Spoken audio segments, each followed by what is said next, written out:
Merci beaucoup. Merci donc d'être là samedi matin. Tôt, c'est pas évident. Donc le but de l'atelier, c'est de non seulement suivre des fiches de stimulation, mais c'est aussi d'essayer de choisir des stratégies ensemble en fonction des cas, en se basant sur des données récentes, c'est-à-dire de la nouvelle manière dont on voit la classification des patientes. Donc, on va essayer de faire ça. C'est un petit exercice. Il n'y aurait pas toujours une réponse juste. Il y a des réponses possibles que l'on va discuter ensemble. OK, donc c'est parti. D'accord, là. Hop.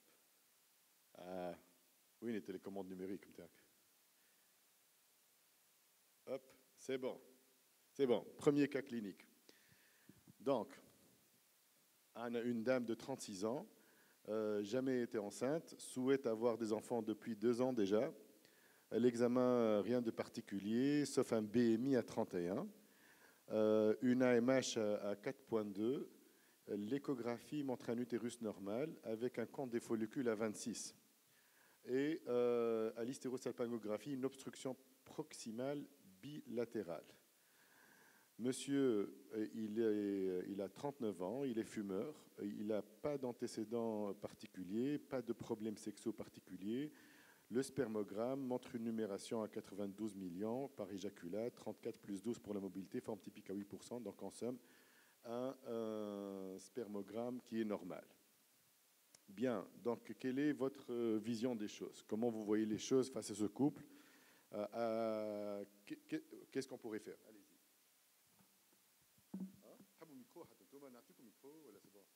Ok. Ok. Donc la première discussion, c'est comment aider ce couple à avoir cette grossesse. Donc pour ça, bonjour. Donc il faut identifier les problèmes. Identifier les problèmes. Par la suite, une fois qu'on a récolté les problèmes, essayer de voir dans quelle stratégie on peut s'intégrer. Et puis parfois, il y a différentes stratégies possibles et on peut discuter avec le couple. Bien sûr, quand c'est une obstruction proximale bilatérale en hystérosalpingographie, évidemment, ce n'est pas sûr que ce soit une vraie obstruction proximale bilatérale. Vous savez qu'il y a des spasmes, donc il y a des patientes qui vont avoir ces spasmes. Donc théoriquement, ici, on devrait faire une célioscopie pour vérifier. Mais la femme a certains qui veulent ou qui préfèrent faire les hystérosalpingographies sélectives. Bon. Ça, c'est une stratégie. Sauf que ici, imaginons qu'on va faire une célioscopie. Est-ce qu'il y aurait un geste associé ou on s'arrête à une célioscopie pour vérifier la perméabilité? C'est vrai que si c'est une vraie proximale, la célioscopie, ça ne marche pas vraiment. Ça marche si c'est distal. Okay. Est-ce qu'on profite pour faire un drilling ovarien en même temps ou non?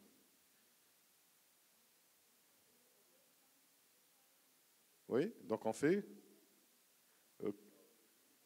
Exactement. C'est exactement ça. Bonjour, docteur.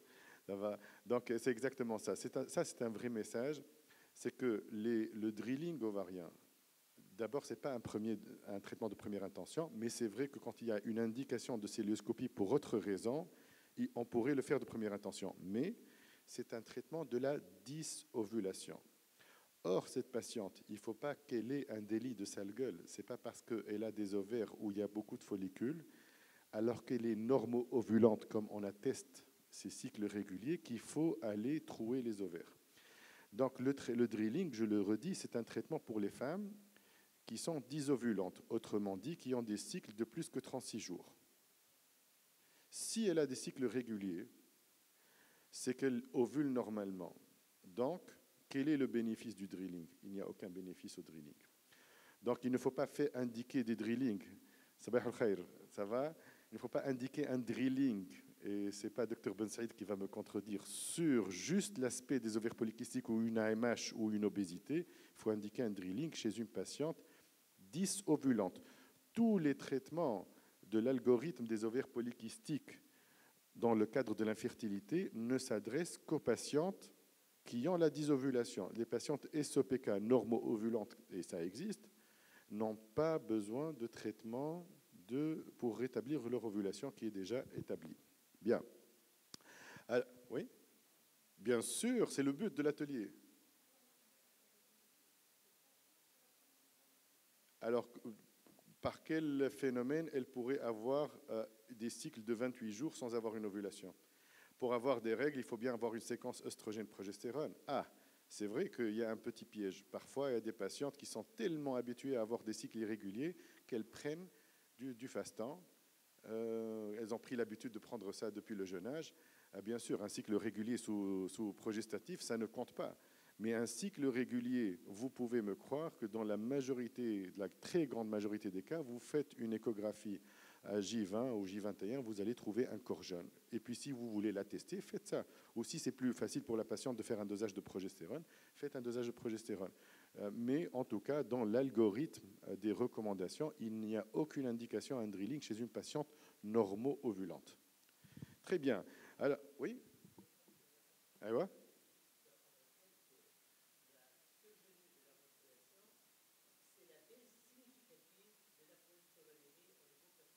Exact.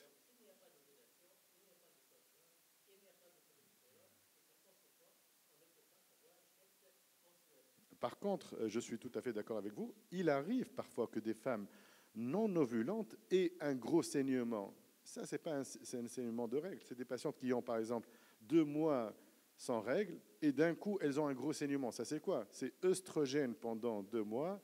L'endomètre s'est épaissi de manière conséquente. Il n'y a plus de matrice suffisante pour tenir cet endomètre, et c'est un gros saignement qui survient, et ça ne peut pas compter comme des règles. Et comment faire la part? Ce n'est jamais un saignement régulier. C'est des saignements qui vont arriver de manière inopinée. OK, alors on a discuté avec ce couple la célioscopie. On a exposé quel était l'intérêt de la célioscopie. On a dit que si c'est une vraie proximale, eh ben, peut-être qu'il n'y aura aucune action à faire. Et ce couple-là a choisi de passer en fécondation in vitro. Il n'y a pas de ligne tracée, il y a une discussion, on présente les avantages et inconvénients, et on y va. Alors, on avance, on a dit FIV. Quel protocole vous allez choisir? Alors, j'ai mis le long 75 unités ou long 150. Qui serait pour le cycle long? Personne, c'est bien. Antagoniste 75 unités. Antagoniste 150. Oui. Et antagoniste 225, c'est peut-être trop chez une patiente qui n'a jamais eu de stimulation. Clairement, et on le rappellera, mais c'est dans les recommandations de l'Escheret, l'antagoniste, c'est le gold standard pour les hyperrépondeuses attendues. Ici, c'est une patiente naïve, elle n'a jamais eu de stimulation, on ne sait pas. Mais on présume sur sa réserve initiale, AMH à 4.2, et donc il faut prévoir un deuxième micro, les amis. Hein. On s'attend à une hyperréponse. Donc la prudence, c'est bien sûr l'antagoniste. Pourquoi? Parce que l'antagoniste va agir comme un frein à la croissance folliculaire quand on va l'introduire. Donc déjà, il va ralentir la cinétique de croissance des follicules.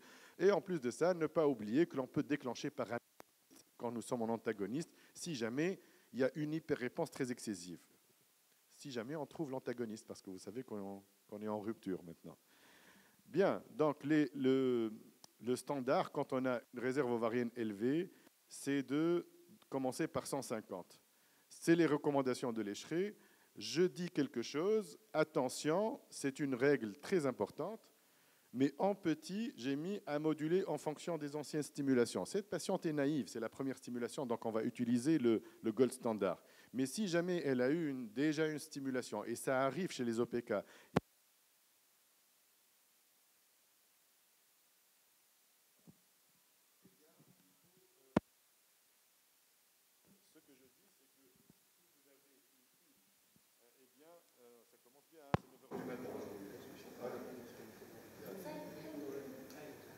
donc, ce que je dis, c'est que si c'est une patiente, elle a déjà eu une stimulation et qu'elle a mal répondu à 150, il ne faut pas se borner à donner 150 à chaque fois. Il faut regarder toujours ce qui s'est passé pour les autres stimulations. Bien, alors quels sont les OTK qui auront peut-être un peu de mal à répondre à la dose de 150? C'est celles qui ont des AMH très élevés et les BMI importants. Ceci dit, c'est une indication pour vous, mais ce n'est pas une recommandation pour aller d'emblée mettre 225 chez ces patientes-là. Mais sachez que vous avez plus de risques avec ces patientes-là. Maintenant, donc, on a suivi les recommandations et on va suivre la stimulation ensemble. bien sûr, on va faire comme si on fait le monitorage ensemble. Aujourd'hui, c'est le jour de stimulation. Merci beaucoup. Et nous avons fait 4 jours. Nous sommes le samedi. Elle a fait son oestradiol, il est à 620. LH à 2, en 2,5 m. On a 12, 11, 4 x 10, 2 x 8, 11, 2 x 10, 8 et 2 x 7. Qu'est-ce que vous proposez à ce stade? Parce que, voilà, on a l'oestradiol, on a l'écho, il faut donner l'ordonnance. Donc déjà, combien de jours on va rajouter? 2, même dose? OK. Antagoniste à quel moment?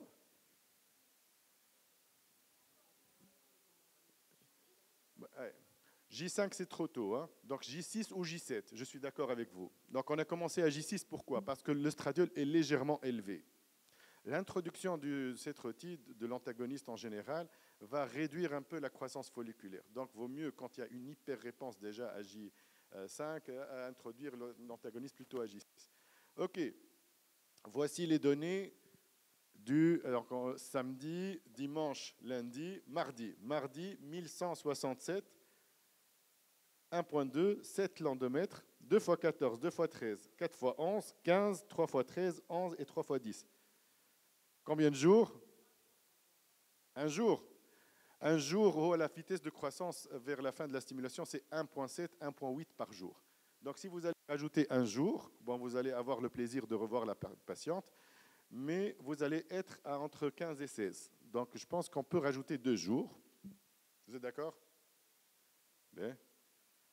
بشوي عاد تو احنا mardi تو صرنا mardi 2 jours donc mardi mercredi pour la patiente est jeudi. Alors jeudi 3850 1.1 9 lendomètres 16 17 3 x 15 4 de 14 3 x 17 3 x 16 15 14. Quel est votre avis sur la question? Il y a possibilité de faire un déclenchement aujourd'hui. Nous avons 10 jours. Si on regarde, on a quand même 4 de 17. Mais à part les 4 de 17, il y en a plein quand même qui sont petits. Donc, si on fait une ponction comme ça, on risque d'avoir 3, 4, 5 matures seulement. Hein? Maintenant, si on rajoute un jour, on va dépasser, c'est sûr, le fameux seuil de 4000. Et on va tomber peut-être en hyperstimulation. Est-ce qu'il est préférable de déclencher par de l'ACG aujourd'hui et faire comme ça, éviter l'hyperstime et faire le transfert frais? Ou est-ce que vous préférez qu'on rajoute un jour ou on fait un déclenchement par agoniste? OK. Alors c'est une discussion à avoir aussi avec le couple. Hein? D'accord? Allez, il n'est pas dit que le couple a les moyens de payer un freeze-all.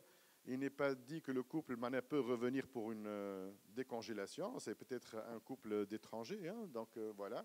Mais c'est vrai que si nous raisonnons, et il faut raisonner comme ceci, il faut raisonner taux cumulé de naissances vivantes à partir d'une seule ponction. Si vous raisonnez comme ça, elle aura beaucoup plus de chances d'avoir plein d'embryons si vous rajoutez un jour que de déclencher immédiatement. Et donc, elle aura plus de chances de tomber enceinte si vous faites ça. Donc, privilégiez le succès de l'ensemble du process plutôt que vouloir faire le transfert immédiatement. Moi, je suis d'accord. Alors, revoyons ensemble les risques d'hyperstime. Il y a des critères avant même de commencer la stimulation, des critères que vous allez retrouver en cours de stimulation, et des critères après la ponction. Vous me direz, après la ponction, c'est trop tard. Alors, quels sont les critères? J'ai dit, elle a un antécédent d'hyperstime, ça c'est un risque. Alors, si une patiente a un antécédent d'hyperstime, vous allez être beaucoup plus prudent, même si elle atteint que 3800, peut-être que je vais déclencher quand même avec un agoniste. L'AMH supérieur à 3,4, le compte des follicules supérieur à 24, plus que 20. Et alors maintenant, en cours de stimulation, ça c'est prédictif. Ça, on n'a pas commencé. Ça nous permet de choisir, comme nous on l'a fait, 150 et antagoniste. On a choisi ça et quand même en cours de stim, on a plus que 3500 et plus que 25 follicules. le risque commence à être réel. Et puis par la suite, vous n'avez pas eu ou vous n'avez pas vu les 25 follicules en écho, mais vous avez fait la ponction et la biologiste sort pour vous dire qu'il y a 28 ovocytes, vous êtes quand même à risque. Mais vous me direz, c'est trop tard si jamais j'ai déclenché déjà avec de l'ACG. Bien, je rappelle que pour éviter le syndrome d'hyperstimulation, il faut éviter l'ACG, parce que le syndrome d'hyperstimulation ovarienne, c'est différent de l'hyperréponse. Pour qu'il y ait syndrome d'hyperstimulation ovarienne, il faut deux conditions. Une assise d'hyperréponse sur laquelle on va rajouter de l'ACG exogène. C'est donc, par exemple, l'Ovitrel dans le cas de la Tunisie. Pourquoi? Parce que l'ACG va avoir une demi-vie très longue par rapport au pic naturel de LH. Donc l'ACG, ce n'est pas l'hormone naturelle du déclenchement de l'ovulation. Mais on l'utilise parce que sinon on utiliserait trop d'ampoules de LH recombinantes. Ce n'est pas possible. Les corps jeunes maintenus anormalement en vie par l'ACG, qui est son rôle réel, vont sécréter chacun un peu de VEGF, mais un peu, ça fait beaucoup de VEGF. Le VEGF va passer dans le sang et va donner une hyperperméabilité vasculaire. Et c'est ça le syndrome d'hyperstimulation. Donc sans ACG, pas d'hyperstime. Donc ne paniquez pas, si vous avez une hyperréponse et que vous ne donnez pas d'ACG, rien ne va se passer.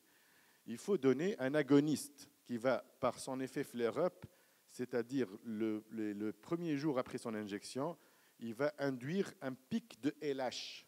Et la LH, c'est l'hormone naturelle de déclenchement de l'ovulation et qui est à une demi-vie très courte, et il n'y a que quelques case reports dans le monde de syndrome d'hyperstime avec un déclenchement par agoniste. Ça se donne 36 heures avant, comme l'ACG. Et la différence, bien entendu, c'est qu'on va compter sur l'hypophyse pour qu'il sécrète la LH. C'est la grosse différence. L'ACG, vous allez donner l'ACG exogène. Vous allez apporter directement le produit voulu. Là, vous demandez à une autre glande de sécréter la LH. Donc, préférable de vérifier que tout cela a bien eu lieu, parce qu'il est possible dans certaines situations que l'hypophyse soit vide et qu'il n'y ait pas sécrétion de LH, donc risque de ponction blanche. Là, on a fait 12 heures après l'injection d'agoniste un dosage de LH et nous avons une LH à 33, c'est-à-dire que c'est supérieur à 15, donc un pic. Donc nous pouvons être rassurés. On aurait pu rajouter un dosage de progestérone et quand il est supérieur à 3, ça veut dire que la réaction aussi a bien eu lieu au niveau des ovaires. 24 ovocytes, 12 matures. C'est bien, non? Ça, on n'aurait pas pu faire ainsi si on s'est acharné à déclencher avec de l'ACG. Quelle ordonnance vous allez donner à la patiente ce jour-là? Ben, c'est un atelier pratique. Donc on a fait la ponction et on a 12 matures. Et la patiente va sortir. Qu'est-ce qu'il faut lui donner comme ordonnance? Les amis qui rentraient, vous rentrez, mais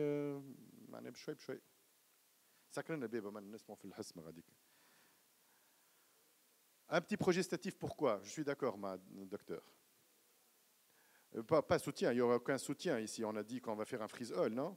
Mais on peut parler du soutien à la phase lutéale, c'est possible de le faire.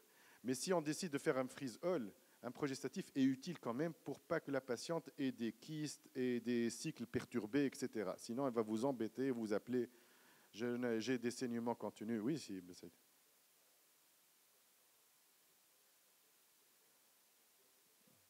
Oui.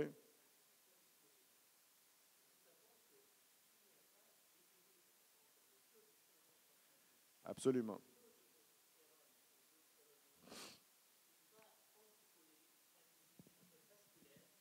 Saignement.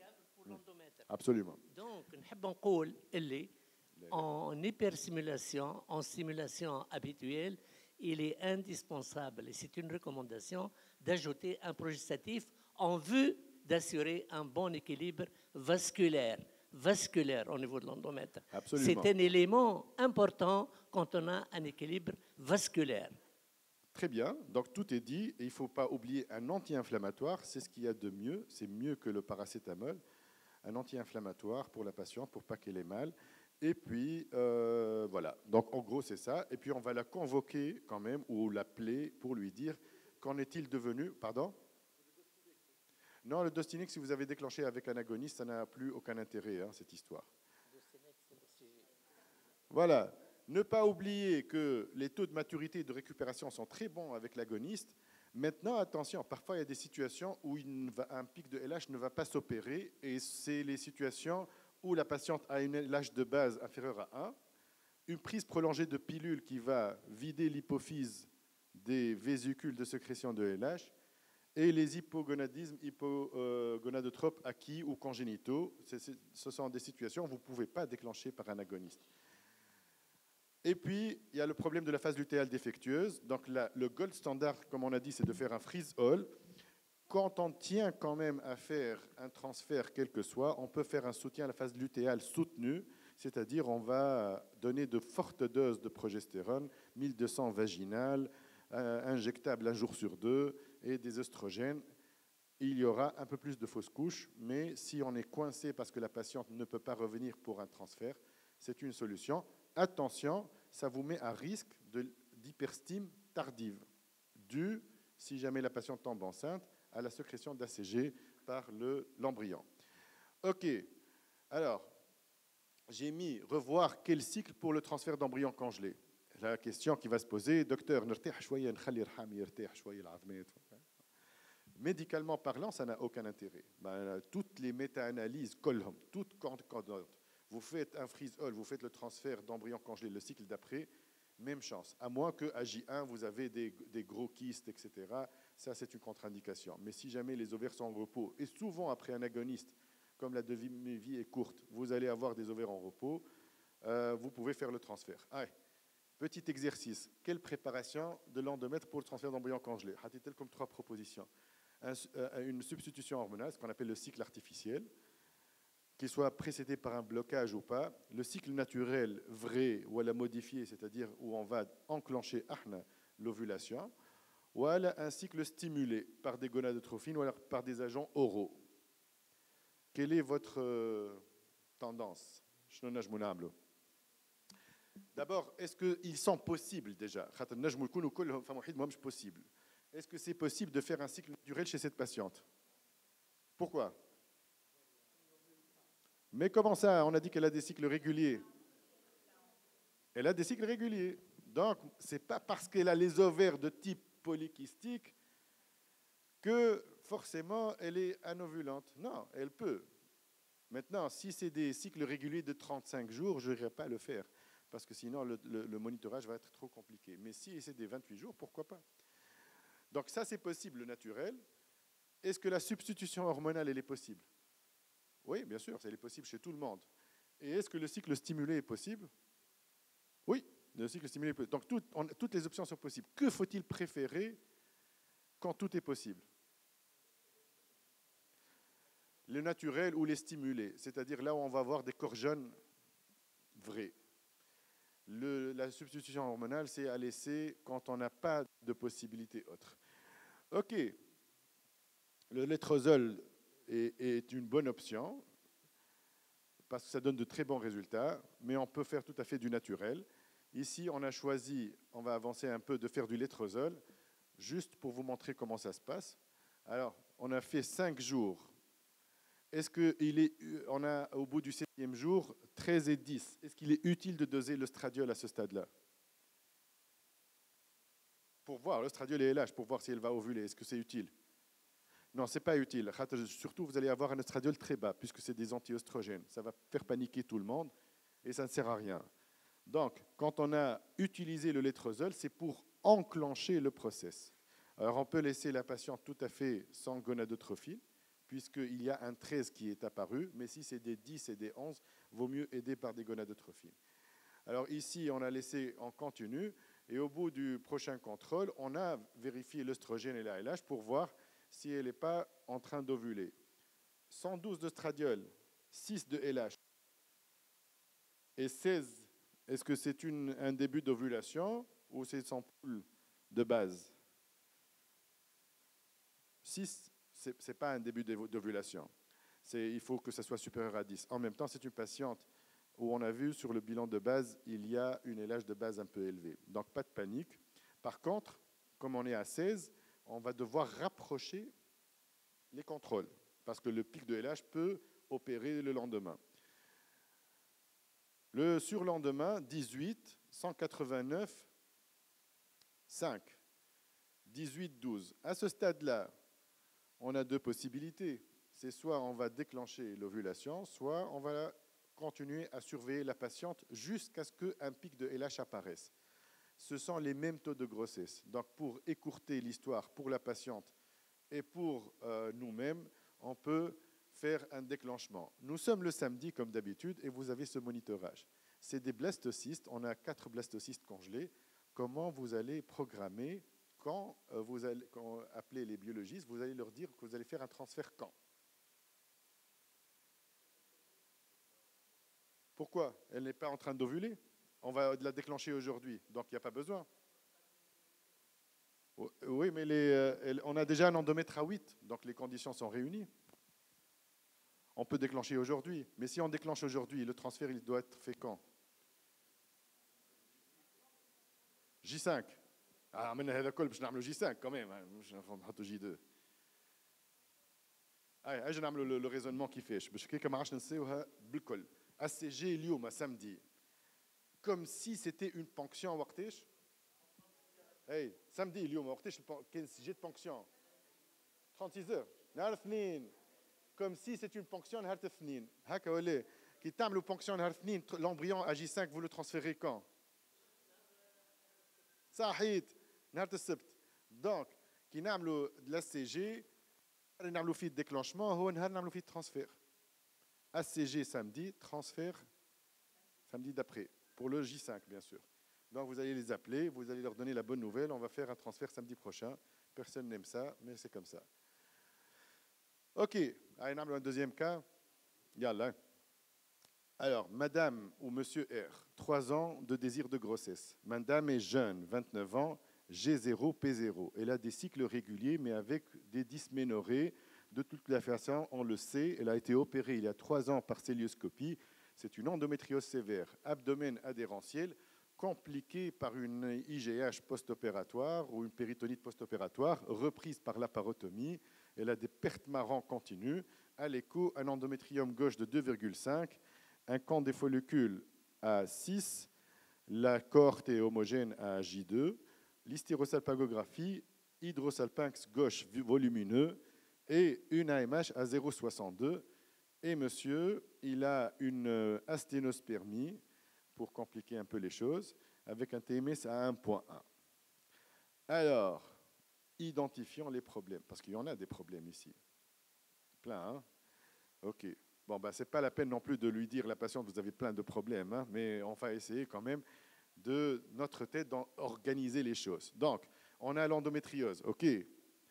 On a l'hydrosalpinx, l'endométrium, l'abdomen adhérentiel et une baisse de la réserve des ovaires, mais des cycles réguliers, et la sténospermie. B. Alors, pour faciliter un peu les choses, d'abord, si on reprend la classification de Poséidon, cette patiente, on peut d'ores et déjà la classer dans les patientes jeunes avec une faible réserve ovarienne. Les patientes qui ont des faibles réserves ovariennes comblées, pas besoin d'un antécédent de stimulation pour les connaître. On sait déjà que de toutes les façons, avec un CFA à 6 et une AMH à 0,62, c'est qu'on ne va pas pouvoir recueillir plus que 6 ovocytes sur une même stimulation. Ok, heureusement pour elle qu'elle est jeune. Deuxièmement, il y a une certaine chirurgie à faire avant d'y aller. Et vous allez essayer de me dire et de m'aider un peu. Non, pas de chirurgie, parce qu'il y a un risque de baisse de la réserve des ovaires et aussi il y a un risque opératoire. B, il faut enlever l'endométrium. Non, ok, donc B, on la supprime. C, oui, il faut faire une salpingectomie préfive, parce qu'il y a un hydrosalpinx, et associer la kystectomie. Kystectomie, oui, il faut faire une salpingectomie gauche, ou à la limite une ligature gauche. Mais, oui, il faut exclure la trempe par une voie mini-invasive. Ok, vous semblez.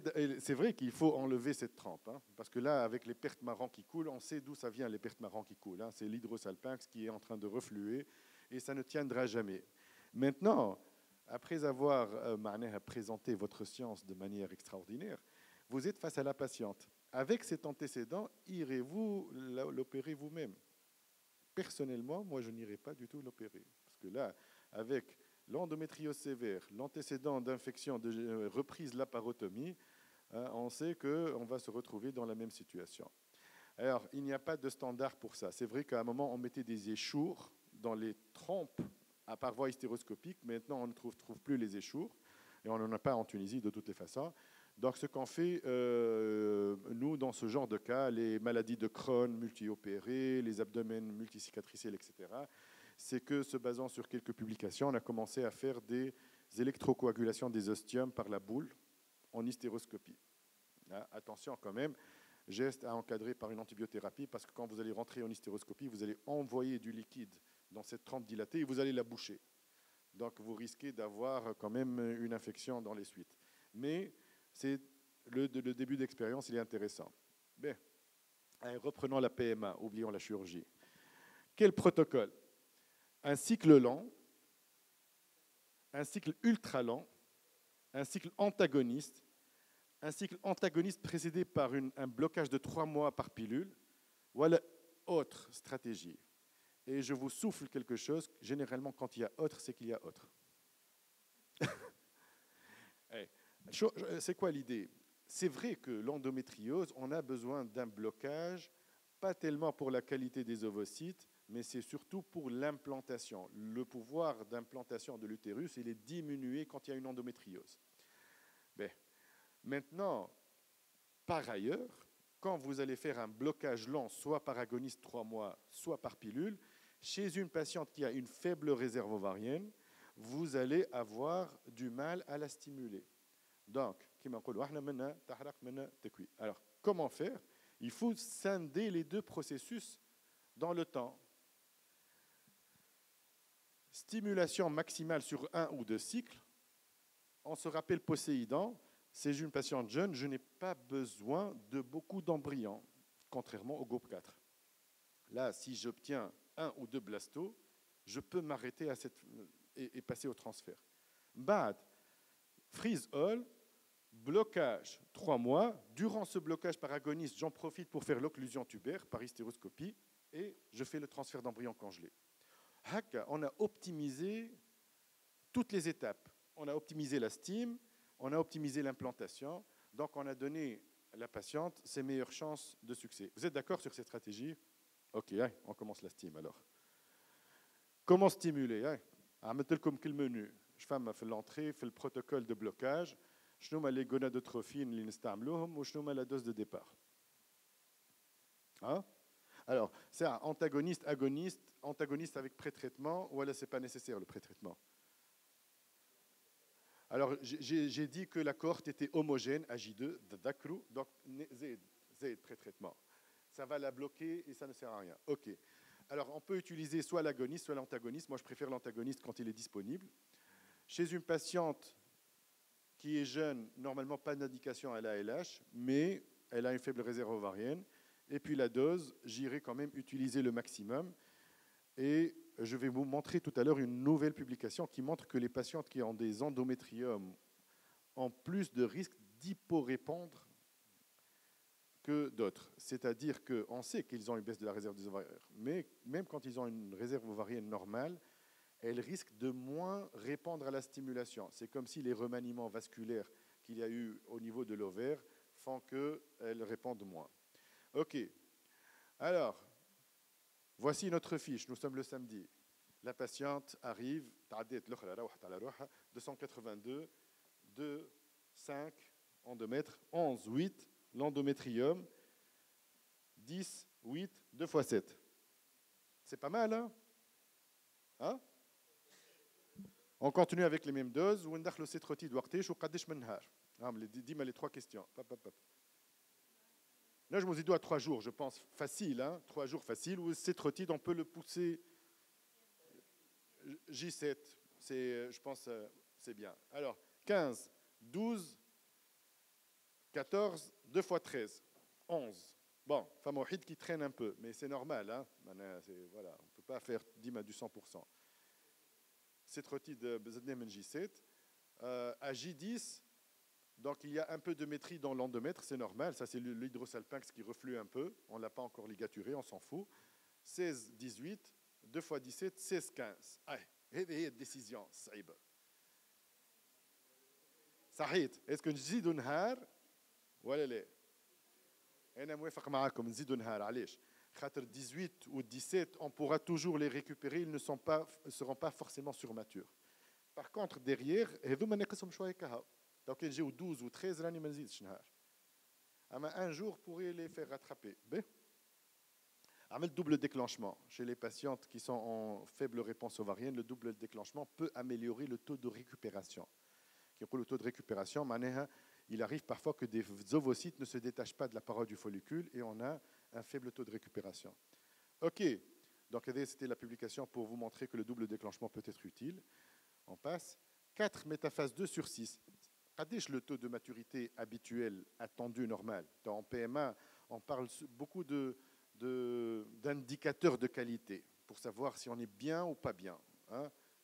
C'est un taux acceptable. Donc là, on est pas mal. Hein. 4 zygotes, taux de fécondation, 100%. Donc on est très bien, 70% le taux normal. Et 3 blastos, excellent taux de blastulation. Habituellement, le taux de blastulation, c'est 50%. Sur 4 matures, on a 2 blastocystes, on est content. Ici, on en a 3, et en plus, elle est jeune. Donc je pense que nous avons atteint nos objectifs en termes d'embryon. Nous pouvons passer à la deuxième partie de notre prise en charge. Blocage 3 mois par agoniste, occlusion tubaire, ça s'est bien passé. Alors, qui fait le blocage 3 mois par agoniste? Injection à J21 pour ne pas avoir des kystes fonctionnels. Les règles ou les nibchijiouha. L'injection Fenia 1 mois après la première. L'injection Thelfa 1 mois après la deuxième. 10 jours après la dernière injection, nous pouvons voir la patiente et commencer la préparation. Alors, justement, comment on va faire la préparation? À titre comme il y a substitution hormonale, il y a naturel vrai, il est stimulé par des gonadotrophines, il est stimulé par des agents oraux.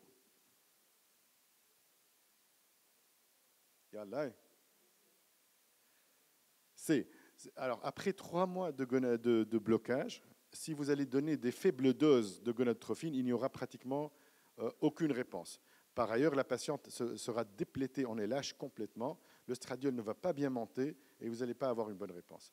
Quand on fait un cycle ultra lent, la patiente est super bloquée. Donc le naturel, il est impossible, parce que pendant 1 mois et demi, elle n'aura aucun cycle. Deuxièmement, toutes les stimulations seront difficiles à initier. Il ne nous reste plus ici que le cycle artificiel. Quelle dose qu'on donne d'œstrogène pour le départ? 4 à 6 mg.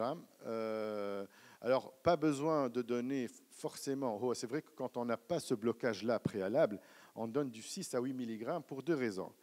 Un, pour qu'il y ait une préparation de l'endomètre, mais aussi pour bloquer l'axe hypothalamo-hypophysaire pour pas qu'il y ait développement folliculaire concomitant qui viendrait perturber la préparation interne. Mais quand elle est super bloquée comme ça, on peut mettre du 4 ou 6 mg normalement. OK. Allez, samedi, dis-moi comme samedi. Amenez 10 jours d'œstrogène, 1 fois 3. Ici, la progestérone est à 0,6, l'endomètre à 5,5 et RAS, à part l'endométrium, à gauche et l'hydrosalpinx qui est toujours en place. Qu'est-ce que vous en pensez? Que peut-on faire? Déjà, est-ce que l'endomètre est satisfaisant ou non? Non.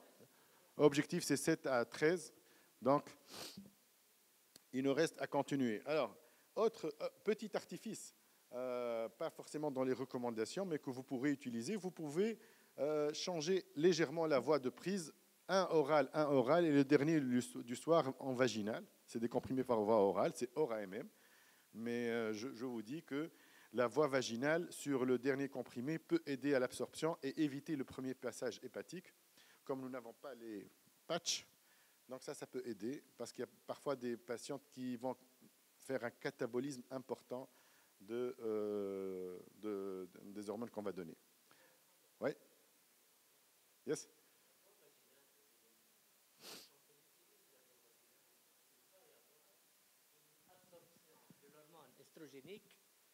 De l'hormone estrogénique et passage dans le courant sanguin.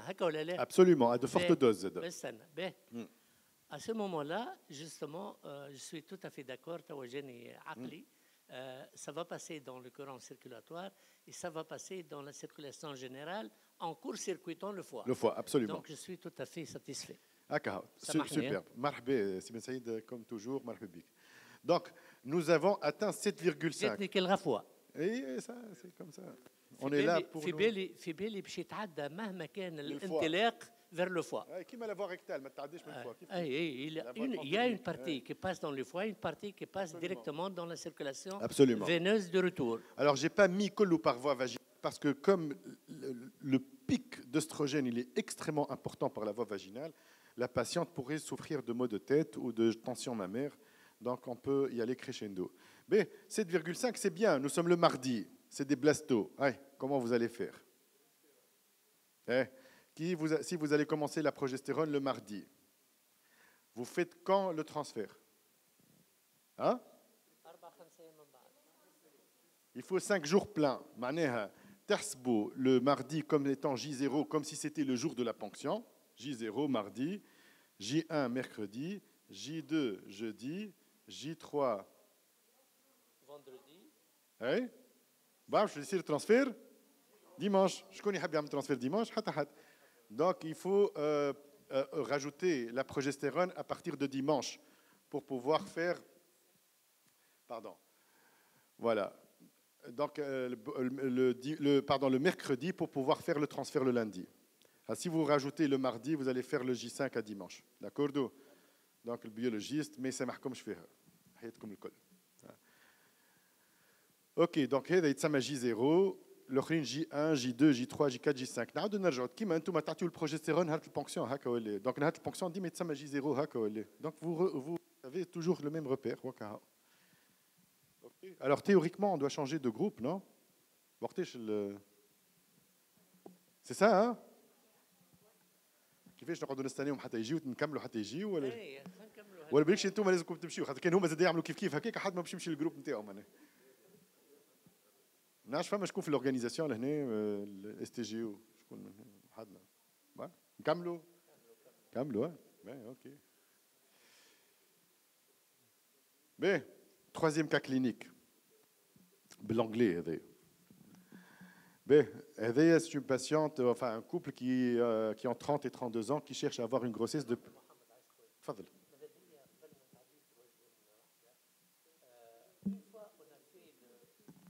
Une fois on a fait le transfert embryonnaire le lundi, qui m'a dit, on attire l'attention à la salle qui est nombreuse, alhamdoulilah. On attire l'attention le fait qu'on n'a pas de corps jaune endogène. Il faut absolument prescrire et poursuivre le traitement par progestatif et éventuellement un peu d'estrogène pour que les choses continuent correctement. Okay. Tout à fait d'accord. Très bonne remarque. Sinon, c'est la fausse couche assurée. Il faut continuer ça jusqu'au shift entre le corps jaune normalement présent, absent ici, et le placenta qui s'opère entre 7 et 8 semaines.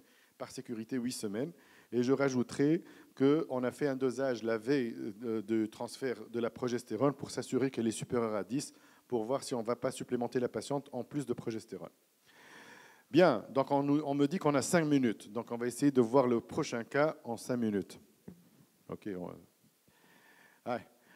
Donc, patiente, cycle de 32 jours, dysménorrhée, BMI à 27, pas d'hyperandrogénisme. Hystérographie normale, bilan de base montre une AMH à 5,8, donc encore une patiente qui a une bonne réserve ovarienne mais qui a des cycles réguliers. Alors, elle a un endométrium encore, donc elle est 3 cm, donc on sait tous qu'on ne va pas l'opérer. Et puis, on a des formes typiques à 0%, et à part ça, on n'a rien du tout. Alors, ce couple-là, ils ont eu des prises en charge en cycle avec rapport, en insémination et pas de grossesse. Donc, ils s'orientent vers la fécondation in vitro. Est-ce que c'est normal de faire des inséminations? Ici, une oligospermie, mais qui est en fait corrigée par l'éjaculat. Donc, le nombre est normal. Mais pour des formes typiques à 0%, est-ce que ça contre-indique l'insémination ou non? Non, justement, ça c'est aussi un message. À part les tératospermies monomorphes, c'est-à-dire on va avoir une globosospermie ou une anomalie qui est monomorphe. Les autres tératospermies, surtout dans les labos où les critères sont très stricts, ne contre-indiquent pas. Mais c'est vrai qu'il faut voir le cas dans son ensemble. Endométriose avec tératospermie, chez un couple qui cherche à avoir une grossesse depuis 2 ans, ce n'était pas forcément des cas très favorables pour aller en insémination. Et moi, je dis toujours, il ne faut pas se borner à faire du crescendo, il faut proposer au couple. Et parfois, les couples, ils ont un besoin rapide d'avoir cette grossesse et il faut leur donner la possibilité et la chance de le faire. Mais, quel عاد المنيو نتاعنا باش نعملوا فيف. Ok, idéalement, on fait comme, c'est-à-dire le blocage, etc. Alors normalement, on devrait faire un cycle ultra lent même pour cette patiente qui a un endométrium. Mais comme elle est de très bons pronostics, on s'est dit on va essayer de décourter l'histoire pour elle et tenter la FIV sans le blocage préalable. Après, on va voir. Alors, vu la réserve ovarienne qui est importante, on a fait un antagoniste avec une FSH seule et une dose à 150. Voici la première fiche. Alors, je vous donne ça parce qu'il y a une suite par la suite. Donc, on va voir comment on analyse un cas. Donc, voici sa première fiche. Vous voyez que c'est une patiente qui a normalement une bonne réserve ovarienne et qui, à la dose de 150, nous a donné un oestradiol à 74, 3 follicules ici et un follicule par là. Donc, c'est une hyporéponse, donc ce qu'on appelle les unexpected poor response. Donc, c'est différent de la réserve ovarienne basse. Elle a une bonne réserve ovarienne, mais c'est une réponse anormalement basse, inattendue. On ne s'attendait pas à ça. Mohamed, qui m'a dit, nous l'avons retenu avec beaucoup de plaisir. Un endométrium abaisse un peu, diminue la sensibilité aux gonadotrophies. Absolument. Et donc, on a augmenté la dose de FSH, mais qu'est-ce qu'on aurait pu faire à ce stade-là, à part augmenter la dose de FSH? Pourquoi? Pas forcément parce qu'il y a juste une hyporéponse. Absolument, et surtout qu'on a un petit indice. On a un taux d'œstradiol qui est bas. Même en comptant le peu de follicules, on aurait dû avoir un taux d'œstradiol qui est plus élevé. À 10, 3 fois 8, on s'attendrait quand même à avoir un 200, 220. Donc le taux d'œstradiol, il est bas. Le ratio, regardez ici, 13, 11, 10, 12, 10, et on a 222 d'œstradiol. Donc le ratio d'œstradiol par follicule, il est bas. Donc il y a un problème aussi au niveau de la sécrétion de l'œstrogène, et on sait que c'est la LH qui va induire le développement des androgènes qui vont être aromatisés en œstrogène. Donc on aurait dû ajouter de la LH à ce stade-là pour essayer de sauver un peu la situation. Quelles sont les possibilités et les causes d'une possible hyposécrétion comme ça? Peut-être que cette patiente qui a une endométriose avait pris un blocage pendant trop longtemps par pilule ou par Visane ou par Dienogest, par exemple, qui pourrait induire un pool bas de LH de base, même si sa LH, après, elle était pratiquement normale. Maintenant, on a fini avec ces follicules et j'aimerais qu'on regarde pour savoir analyser la situation. OK, on rate le coche sur une première, c'est pas grave, mais on tire les analyses. Je vous rappelle que le processus que nous faisons, c'est on a un pool de base qui est déterminé par l'AMH et le compte des follicules. On va appliquer un traitement selon les standards et on va voir quel follicule on a recruté. Par la suite, on va réaliser une ponction pour voir le nombre d'ovocytes et par la suite, les biologistes vont nous dire combien seront matures d'ovocytes sont matures par rapport à ce qu'on a collecté. Et donc, à partir de là, il y a des indicateurs, comme j'ai dit. Un indicateur moderne s'appelle le FOI, c'est-à-dire le Follicle to Oocyte Index, c'est-à-dire combien d'ovocytes vous récoltez par rapport au nombre de follicules initiaux que vous avez. Ça traduit l'efficacité à la fois de la stimulation et l'efficacité de la ponction et du déclenchement. On peut le scinder en deux. On avait ce qu'on appelle avant le FORT, c'est-à-dire le follicle output rate, et c'est un taux qui va juste déterminer l'efficacité de la stimulation. C'est le nombre de follicules matures à 17 mm par rapport au nombre de follicules de base. Ça vous donne une idée de l'efficacité de votre stimulation et de la réponse de la patiente aussi. Et puis, donc, ce sont des indicateurs qui sont importants pour savoir comment gérer la suite. Exemple, si on regarde cette patiente, le FORT, il était de 5 sur 21. On avait 21 follicules à la base et on avait 5 supérieurs à 16 seulement. 23% c'est bas, c'est inférieur à 50%. Donc, c'est une patiente hyporépandeuse, très différente de la patiente qui a une baisse de la réserve des ovaires. Et puis, le nombre d'ovocytes par rapport au nombre de follicules de base, le FOI, il est de 28%, inférieur à 50%. Donc, on n'a pas exploité tout le potentiel de cette patiente. Cette patiente avait un potentiel et la dose normale recommandée n'a pas permis d'exploiter tout son potentiel. In fine, on se retrouve avec 5 ovocytes matures, 2 blastocystes, mais qui sont de mauvais grade, un jeune et puis un 3 bébé, probablement à cause de cette taux de maturité et de faible réponse. Et on a fait quand même le soutien à la phase lutéale et on a une grossesse biochimique quand même, mais qui traduit la mauvaise qualité probablement embryonnaire. Donc, pour la suite, et je vais finir avec ça parce que je pense qu'on doit finir, quand on a une patiente qui a déjà eu un cycle avec nous, avec un confrère, il faut s'acharner à récupérer la stimulation. S'il n'y a pas de fiche, les ordonnances, il faut récupérer le compte-rendu biologique pour pouvoir faire cette audit de cette première tentative et appliquer les actions correctives. Durant la stimulation ovarienne, on avait un taux d'œstradiol bas et un FORT qui est bas.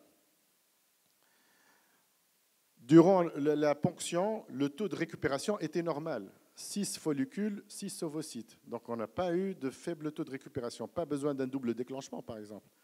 Par contre, faible nombre d'ovocytes, parce que dès le départ, durant notre stimulation, on avait un faible nombre de follicules. C'est différent de la patiente qui a un très bon nombre de follicules. Vous faites la ponction, vous récupérez peu d'ovocytes. Ça, c'est une patiente qui a un problème de déclenchement de l'ovulation et pas un problème de développement folliculaire. Et puis au labo, le taux de maturité était bon, le taux de fertilisation était bon, le taux de blastulation n'était pas top, mais ça, c'est probablement dû à la qualité des ovocytes qu'on leur a donnés. Donc, c'est une patiente du groupe 1B de Poséidon, c'est-à-dire celle qui avait la réserve ovarienne normale, et on est déçu par une réponse, une subréponse, une réponse suboptimale. Alors, il y a beaucoup de causes. Il y a beaucoup d'iatrogènes là-dedans. Quand une patiente prend une pilule au long cours, où elle est hyper bloquée par un cycle lent ou un cycle ultra lent, elle peut avoir cette hyporéponse. Mais il y a aussi des patientes qui font des réactions exagérées à l'antagoniste. C'est-à-dire l'antagoniste va complètement faire chuter le pool LH de base. Il y a ces patientes-là, et dans les études pharmacodynamiques qui ont initié la mise en place des antagonistes, il y avait un certain pourcentage de patientes, de l'ordre de 10%, qui surréagissent à l'antagoniste. Il y a l'âge maternel avancé, il y a les polymorphismes à la LH, et puis les problèmes de récepteurs, bien entendu, avec les polymorphismes. Alors, les polymorphismes aux récepteurs, très à la mode. On dit que certaines patientes vont avoir des récepteurs moins performants que d'autres, même si, dans les dernières recommandations, il n'y a pas de données robustes pour aller faire une identification des récepteurs préalables à toute stimulation ovarienne, parce que les données ne sont pas encore robustes. Donc, notion qui traîne dans la littérature, beaucoup de recherches là-dessus, mais certains centres essaient de faire une analyse préalable des récepteurs à la FSH et la LH pour savoir si leur patiente qui n'a jamais été stimulée risque de présenter une hyporéponse. Mais jusque-là, les données sont peu probantes et ce n'est pas indiqué. Alors, cette publication que j'ai voulu vous montrer, c'est que les patientes qui ont des endométriums risquent d'avoir ce qu'on appelle l'unexpected low response, c'est-à-dire une réponse faible. Donc ça, mais c'est relativement récent comme notion, mais c'est vrai qu'on le voyait durant notre travail quotidien. Bien, comment gérer cette histoire? Je la fais courte, c'est pour vous dire que on va essayer de corriger ce qui n'a pas été bien. Taux d'œstradiol qui est bas, ajout de LH. hyporéponse, on augmente fortement la dose de FSH. Vous allez me dire, mais là, une AMH qui est à 5, est-ce qu'on ne risque pas l'hyperréponse? Je préfère l'hyperréponse, déclenchement par agoniste, récupérer le max d'ovocytes, faire le max de blasto chez elle et clôturer cette histoire de stimulation plutôt que de risquer de faire des hyporéponses et répéter la même erreur à chaque fois. Donc, c'est ça qu'on va faire chez cette patiente. Et là, on a mis le paquet 300 unités, 75 unités de LH. Et vous voyez qu'on n'a pas forcément une hyperréponse. On a juste une réponse normale par rapport à cette patiente. Ça, c'est un cas clinique véridique. Hein. Et donc, à ce stade-là, on suit notre affaire de stimulation. Et vers la fin, on retrouve toujours ce dilemme de 1185, des follicules qui n'ont pas encore atteint leur maturité. Au lieu d'aller se lancer à des déclenchements hasardeux sur des follicules de petite taille, augmenter les doses, pas augmenter les doses, rajouter 2 jours. Là, on a atteint, mais on a atteint 6140, pas de panique, déclenchement par agoniste. Mais attention, hein, j'avais un taux de LH de base. Je sais que c'est une patiente qui n'a pas de risque peut-être de présenter un faible pic. Et là, on a un fort à 11 sur 21, c'est mieux.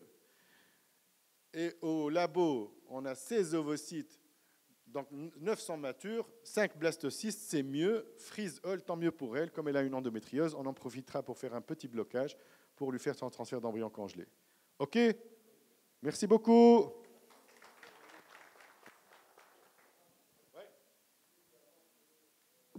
Ah, vous devez... oui, Nimchou, à la salle. Montez en haut.